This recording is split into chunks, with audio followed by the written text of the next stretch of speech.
What's up, beautiful people? I'm your girl Dash, aka Dashing D, aka the real king of R&B. I am one half of the Weeknights podcast, and this is a solo episode. Haven't done a solo episode in a while, so I figured, you know what? I'm gonna step it up today and crank out a solo episode because JD can be here. So we should get into it because there's some things to talk about. I'm going to try to keep it pretty standard to our usual episode, but just to remind you, we give you the latest, the greatest, and the shameless, mostly from the famous of the entertainment industry. And it is hot in here, so please excuse me if I am like, ugh, sweating. Anyway, let's get into it. So, first topic of the night is Keanu Reeves. Yeah, I didn't know we would be talking about him tonight, but apparently we are. He is teaming up with Josh Cooley again. They work together on the Toy Story franchise, and they're teaming up to make a Lego movie. It's going to be a hybrid movie, so I guess it'll be like action figures and real life people in the movie. And it says, according to Deadline, let me just go ahead and read this. It says, after successfully launching the Duke Kaboom character in the Toy Story franchise, Keanu Reeves and Josh Cooley are looking to re-team on another popular toy franchise. Sources tell Deadline that Keanu Reeves is in negotiations to star in a live-action hybrid Lego pick with Cooley directing. It says that Universal had no comment. I'm gonna assume that means that they are trying to get the facts and the figures in order. They are making sure that contracts are signed and dealing with all of that before they comment on this. I think this is really interesting. This Lego movie where we're now taking on. It's not just about the Legos anymore, but now we're building stories around people in real life. We saw this with the Pharrell Lego movie that happened, what was it, like maybe 2 years ago or so? I can't remember exactly when it was. I will say this, I did not see it. Now, I know my co-host saw it and said it was great. I was supposed to see it, but I just never got around to it. I really did want to, so something to revisit. But this seems to work. This format seems to work. I'm really curious. I also have not seen a Toy Story movie since maybe Toy Story 2, so I can't even speak on Keanu Reeves and Cooley working together. I just don't I don't have that frame of reference, so I'm not even going to try to discuss that. But what I will say is this is really interesting. Keanu Reeves is an interesting actor. He's played some really interesting roles. I feel like I keep using the word interesting, but I can't think of another word to describe him. I just feel like he's kind of does this, that, and that. Like it's always a mixed bag with him. So I'm not surprised that he would be doing a project like this. I'm just curious what that would look like. They already had actually Complex posted like some sort of mock up, I guess, of Keanu Reeves as a Lego. Let me see if I can find it so I can share it with y'all.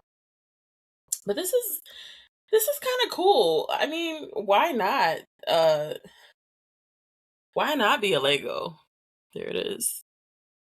I don't know. I know there's always a glare, but you can look it up, check it out.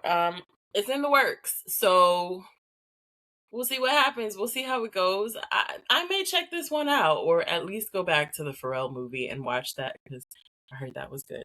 But let me know what you think in the comments. Would you watch this? Do you think Keanu Reeves is interesting enough? Yeah. I mean, let me know. Let us know. Next on the topic list is another production in the works, actually. Ben Stiller has confirmed that he is working with A24 and HBO on a documentary on the Knicks. So I know what you're thinking. You're probably thinking, okay, the Knicks just won the championship. of course, people are going to want to make movies about them, documentaries, shows, whatever it is. But actually, this documentary has been in the works before the Knicks won. I don't know if y'all noticed. I know everybody was really into the games and paying attention to the way the players were playing and how the game was going.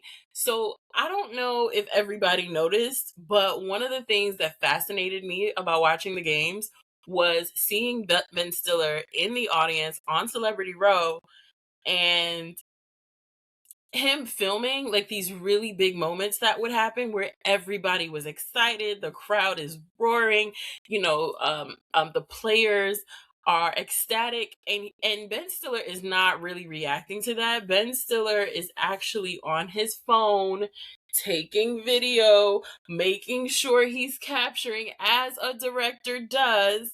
And as it turns out, he is truly working on a documentary. So I believe that all of this footage that we've been seeing him take is for this documentary. It's going to address the history of the Knicks. According to Complex, it's going to address the history of the Knicks. It is also going to follow their journey all the way through to the championship that they just won. And I think that's pretty dope. He was also at the parade. If you got a chance to catch the parade, I think he was on one of the floats. He was on a bus, definitely. But I do believe that eventually he ended up on one of the floats. Anyway, I think this is really cool as a native New Yorker, as someone who has watched the Knicks since I was a kid. My dad has been a diehard fan of the Knicks my entire life. My sister's entire life, who's older than me. So I'm thrilled about this. I think this is really exciting. And I mean, it's the perfect time, right? Like he couldn't have known that they were going to win if this was already in progress. But what a sweet way to culminate your documentary. I actually don't think it's going to culminate with this win. I think he's supposed to continue filming through next year, I believe, through next season. So we'll see. We'll see what happens. I imagine the earliest this would come out would be sometime towards the end of next year, um, if they're covering the next season. So, or maybe the year after that. I don't know, but I'm really excited. I would totally watch this. I want to see everything, and I feel like Ben Stiller is going to give us everything. I want to see all the close-up shots of the three-pointers and the major scores, the major wins. I want to see the lows. I want to see the sadness. I want to see the sweat coming off of their bodies when they're playing. Like I need this to be very hands-on, very detail oriented. I really need Ben Stiller to show up and show out and give us the nitty-gritty. And I want to see interviews from current players, former players, coaches. You name it. I need it. Okay. I love a documentary, y'all know that. So really excited, really excited about that. And I guess this is gonna be a short pod because I have one more topic for y'all. And this one is a fun one, and my co-host actually might be mad that I did this one without him, but I figured, why the hell not? So a list came out. You know we love a list up here, or at least we love to critique a list over here. And a list came out recently, one that we don't normally talk about, but I figured, why shouldn't we talk about this? A list came out about OnlyFans and the top cities where people spend money in America on OnlyFans. I'm gonna start with number 5, and then we're gonna work our way to number 1. Number 5 is Las Vegas, Nevada. Over $17 million has been spent. 4, Miami, Florida. Over $17 million as well. 3, Denver, Colorado. I was shocked at this. I was like, oh, that's how Denver's getting down $21 million. Number 2 is Seattle, Washington with another $21 million. And what do y'all think? Like, let's play a game. Okay, who do we think is number 1? Multiple choice question. Number 1, DC, New York, or Atlanta? Which one do y'all think? I'm gonna give you a second to come up with your answer. You do not win a prize. Just throw out an answer. You guessed it. If you guessed Atlanta, you are correct. Topping off the list with over $26 million spent on OnlyFans. I mean, I guess they getting it out there. I was surprised that New York and LA were not on this list. I just feel like those are large cities. So, you know, the audience might be a little broader. But I thought this was really interesting. I mean,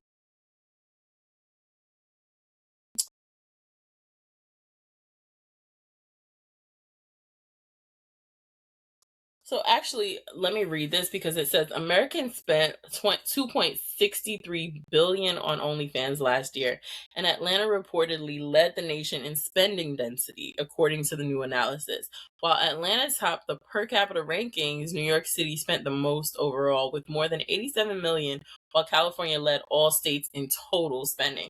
Okay, so this is a nuanced list, obviously, but it makes sense. To me, it makes sense because, again, these are major cities. And there is more of a density of the population in these cities. So, what y'all be looking at?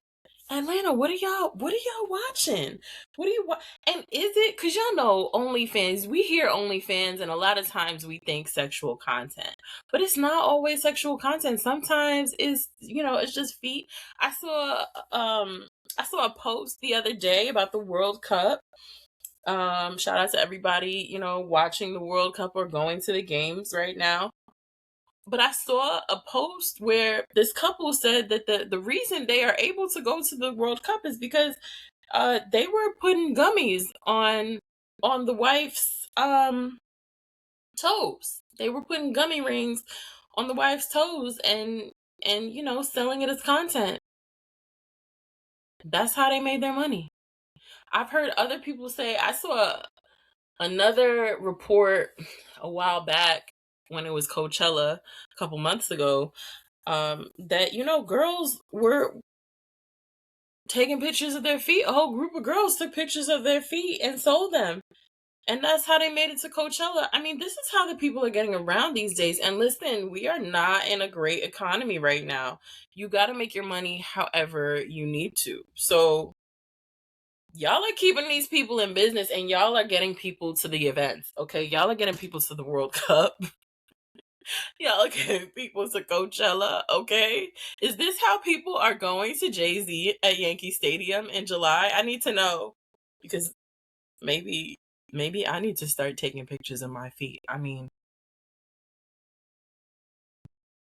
what else are people doing on OnlyFans? Could y'all put it in the comments, please? Let me know. Like, what can my side hustle be? I'm not showing the goods. But what can my side hustle be? Because I'm down. If this many people, if this much money is being spent on OnlyFans, I need to get a piece of the pie. I'm messing up. I gotta get a piece of the pie. Listen, who doesn't want some extra income? So listen, Atlanta, y'all showing up. Y'all are showing up. And I appreciate that. I respect that. Y'all are spending them dollars, okay? Cute Carisha. Okay? Cute Carisha, because y'all are spending that money, honey. Anyway, that's really all I got for y'all. I know it's a very short pod, but we do what we can when we do these solo episodes. And yeah, I will be back, obviously, with my co-host when he gets back. And Thank you for watching, and we will see you next time. Bye.